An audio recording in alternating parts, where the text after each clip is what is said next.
بسم اللہ الرحمن الرحیم۔ السلام علیکم۔ مس عائشہ اسلام آباد کے ہائی اسکول میں 5ویں کلاس کی ٹیچر تھی۔ ان کی ایک عادت تھی کہ وہ کلاس کرنے سے پہلے ہمیشہ آئی لو یو آل بولا کرتی، مگر وہ جانتی تھی کہ وہ سچ نہیں کہتی۔ وہ کلاس کے تمام بچوں سے یکساں پیار نہیں کرتی تھی۔ کلاس میں ایک ایسا بچہ تھا جو مس عائشہ کو ایک آنکھ نہ بھاتا۔ اس کا نام طارق تھا۔ طارق میلی کچیلی حالت میں اسکول آ جایا کرتا۔ اس کے بال بگڑے ہوئے ہوتے، جوتوں کے تسمے کھلے ہوتے، قمیص کے کالر پر میل کا نشان۔ لیکچر کے دوران بھی اس کا دھیان کہیں اور ہوتا۔ مس عائشہ کے ڈانٹنے پر وہ چون کر انہیں دیکھنے تو لگ جاتا، مگر اس کی حالت خالی خولی نظروں سے انہیں صاف پتہ لگتا رہتا کہ طارق جسمانی طور پر کلاس میں موجود ہونے کے باوجود بھی دماغی طور پر غائب ہے۔ رفتہ رفتہ مس عائشہ کو طارق سے نفرت سی ہونے لگی۔ کلاس میں داخل ہوتے ہی طارق مس عائشہ کی سخت تنقید کا نشانہ بننے لگتا۔ ہر بری مثال طارق کے نام سے منسوب کی جاتی۔ بچے اس پر کھلکھلا کر ہنستے اور مس عائشہ اس کی تذلیل کر کے تسکین حاصل کرتی۔ طارق نے البتہ کسی بات کا کبھی کوئی جواب نہیں دیا تھا۔ مس عائشہ کو وہ ایک بے جان پتھر کی طرح لگتا جس کے اندر احساس نام کی کوئی چیز نہیں تھی۔ ہر ڈانٹ، طنز اور سزا کے جواب میں وہ بس اپنے جذبات سے عاری نظروں سے انہیں دیکھا کرتا اور سر جھکا لیا کرتا۔ مس عائشہ کو اب اس سے شدید چڑ ہو چکی تھی۔ پہلا سیمسٹر ختم ہوا اور رپورٹیں بنانے کا مرحلہ آیا تو مس عائشہ نے طارق کی پروگریس رپورٹ میں اس کی تمام برائیاں لکھ ماری۔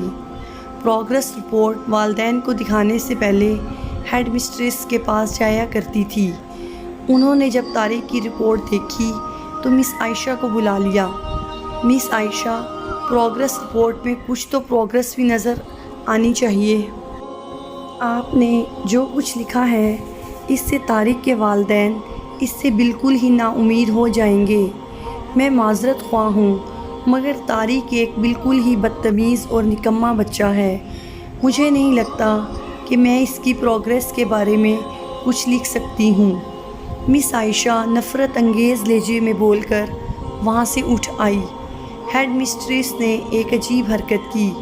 انہوں نے چپڑاسی کے ہاتھ مس عائشہ کی ڈیسک پر طارق کی گزشتہ سالوں کی پروگریس رپورٹس رکھوا دی۔ اگلے دن مس عائشہ کلاس میں داخل ہوئی تو رپورٹس پر نظر پڑی۔ الٹ پلٹ کر دیکھا تو پتہ لگا یہ طارق کی رپورٹس ہیں۔ پچھلی کلاسوں میں بھی اس نے یقیناً یہی گل کھلائے ہوں گے، انہوں نے سوچا اور کلاس 3 کی رپورٹ کھولی۔ رپورٹ میں ریمارکس پڑھ کر ان کی حیرت کی کوئی انتہا نہ رہی جب انہوں نے دیکھا کہ رپورٹ اس کی تعریفوں سے بھری پڑی ہے۔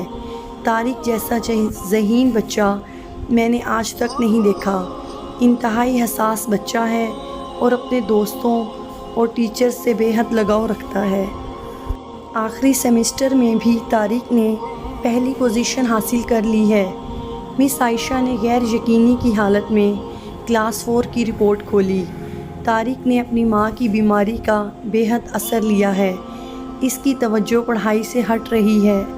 طارق کی ماں کو آخری سٹیج کا کینسر تشخیص ہوا ہے۔ گھر پر اس کا اور کوئی خیال رکھنے والا نہیں، جس کا گہرا اثر اس کی پڑھائی پر پڑا ہے۔ طارق کی ماں مر چکی ہے اور اس کے ساتھ ہی طارق کی زندگی کی رمق بھی۔ اسے بچانا پڑے گا اس سے پہلے کہ بہت دیر ہو جائے۔ مس عائشہ پر لرزہ طاری ہو گیا۔ کانپتے ہاتھوں سے انہوں نے پروگریس رپورٹ بند کی۔ آنسو ان کی آنکھوں سے ایک کے بعد ایک گرنے لگا۔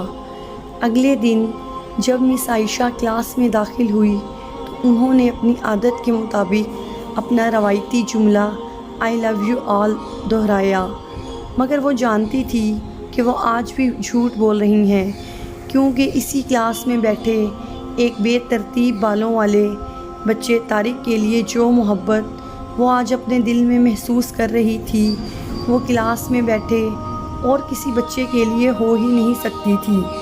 لیکچر کے دوران انہوں نے حسب معمول ایک سوال طارق پر داغا اور ہمیشہ ہی کی طرح طارق نے سر جھکا لیا۔ جب کچھ دیر تک مس عائشہ کی طرف سے کوئی ڈانٹ پھٹکار اور ہم جماعت ساتھیوں کی جانب سے ہنسی کی آواز اس کے کانوں میں نہ پڑی تو اس نے سر اٹھا کر ان کی طرف دیکھا۔ وہ مسکرا رہی تھی۔ انہوں نے طارق کو اپنے پاس بلوایا اور اسے سوال کا جواب بتا کر زبردستی دہرانے کے لیے کہا۔ طارق 3-4 دفعہ کے اصرار کے بعد آخر بول ہی پڑا۔ اس کے جواب دیتے ہی مس عائشہ نے نہ صرف خود پرجوش شاندار تالیاں بجائی بلکہ باقی سب سے بھی بجوائیں۔ پھر تو یہ روز کا معمول بن گیا۔ مس عائشہ ہر سوال کا جواب اسے خود بتاتی اور پھر اس کی خوب پذیرائی کرتی۔ ہر اچھی مثال طارق سے منسوب کی جانے لگی۔ رفتہ رفتہ پرانا طارق سکوت کی قبر پھاڑ کر باہر آ گیا۔ اب مس عائشہ کو سوال کے صاف جواب بتانے کی ضرورت نہ پڑتی۔ وہ روز بلا نقص جوابات دے کر سب کو متاثر کرتا اور نئے سوالات پوچھ کر سب کو حیران بھی۔ اس کے بال اب کسی حد تک سنوارے ہوئے ہوتے، کپڑے بھی کافی حد تک صاف ہوتے جنہیں شاید وہ خود دھونے لگا تھا۔ دیکھتے ہی دیکھتے سال ختم ہو گیا اور طارق نے دوسری پوزیشن حاصل کر لی۔ الوداعی تقریب میں سب بچے مس عائشہ کے لیے خوبصورت تحفے تحائف لے کر آئے اور مس عائشہ کے ٹیبل پر ڈھیر کرنے لگے۔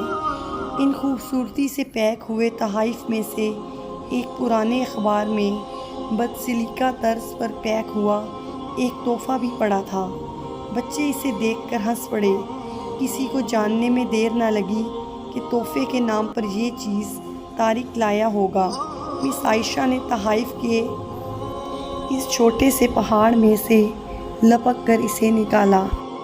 کھول کر دیکھا تو اس کے اندر ایک لیڈیز پرفیوم کی آدھی استعمال شدہ شیشی اور ایک ہاتھ میں پہننے والا ایک بوسیدہ سا کڑا تھا جس کے زیادہ تر موتی جھڑ چکے تھے۔ مس عائشہ نے خاموشی کے ساتھ اس پرفیوم کو خود پر چھڑکا اور ہاتھ میں کڑا پہن لیا۔ بچے یہ منظر دیکھ کر حیران رہ گئے، خود طارق بھی۔ آخر طارق سے رہا نہ گیا اور مس عائشہ کے قریب آ کر کھڑا ہو گیا۔ کچھ دیر بعد اس نے اٹک اٹک کر مس عائشہ کو بتایا کہ آج آپ سے بالکل میری ماں جیسی خوشبو آ رہی ہے۔ وقت پر لگا کر اڑنے لگا۔ دن ہفتوں، ہفتے مہینوں اور مہینے سال میں بدلتے، بھلا کہاں دیر لگتی ہے؟ مگر ہر سال کے اختتام پر مس عائشہ کو طارق کی طرف سے ایک خط باقاعدگی کے ساتھ موصول ہوتا جس میں لکھا ہوتا کہ میں اس سال بہت سارے نئے ٹیچرز سے ملا مگر آپ جیسا کوئی نہیں تھا۔ پھر طارق کا اسکول ختم ہو گیا اور خطوط کا سلسلہ بھی۔ کئی سال مزید گزرے اور مس عائشہ ریٹائر ہو گئی۔ ایک دن انہیں اپنی ڈاک میں طارق کا خط ملا جس میں لکھا تھا، اس مہینے کے آخر میں میری شادی ہے اور میں آپ کی موجودگی کے سوا شادی کا نہیں سوچ سکتا۔ ایک اور بات، میں زندگی میں بہت سارے لوگوں سے مل چکا ہوں، آپ جیسا کوئی نہیں، فقط ڈاکٹر طارق۔ ساتھ ہی جہاز کا ریٹرن ٹکٹ بھی لفافے میں موجود تھا۔ مس عائشہ خود کو ہرگز نہ روک سکتی تھی۔ انہوں نے اپنے شوہر سے اجازت لی اور وہ دوسرے شہر کے لیے روانہ ہو گئی۔ عین شادی کے دن جب وہ شادی کی جگہ پہنچی تو تھوڑی لیٹ ہو چکی تھی۔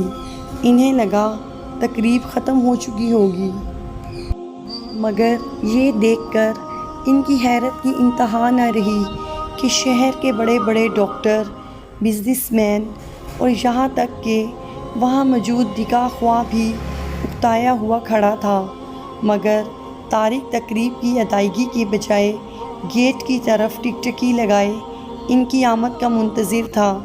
پھر سب نے دیکھا کہ جیسے ہی یہ ٹیچر گیٹ سے داخل ہوئی، طارق ان کی طرف لپکا اور ان کا وہ ہاتھ پکڑا جس میں انہوں نے اب تک وہ بوسیدہ سا کڑا پہنا ہوا تھا اور انہیں سیدھا اسٹیج پر لے گیا۔ مائک ہاتھ میں پکڑ کر اس نے کچھ یوں اعلان کیا: دوستو، آپ سب ہمیشہ مجھ سے میری ماں کے بارے میں پوچھا کرتے تھے اور میں نے سب سے وعدہ کیا تھا کہ جلد آپ سب کو ان سے ملواؤں گا۔ یہ میری ماں ہے۔ ہماری تھوڑی سی توجہ، تھوڑا سا پیار کسی کے دل میں ایسا گھر کر جاتا ہے کہ وہ ہم کو وہ رتبہ عطا کرتا ہے جس کا تصور ناممکن ہے۔ اگر آپ کو میری سٹوری پسند آئی ہو، پلیز میرے چینل کو سبسکرائب کریں اور بیل آئیکن کے بٹن کو دبانا مت بھولیں۔